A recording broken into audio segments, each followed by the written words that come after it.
আসসালামু আলাইকুম।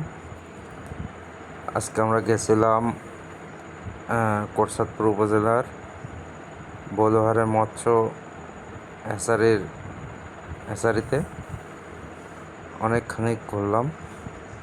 এটি হলো আমাদের নিজ উপজেলা মহেশপুর উপজেলার পাশেই কোটচাঁদপুর উপজেলা। এটি হচ্ছে একটি সরকারি মৎস্য হ্যাচারি। অনেক সুন্দর একটি পরিবেশ।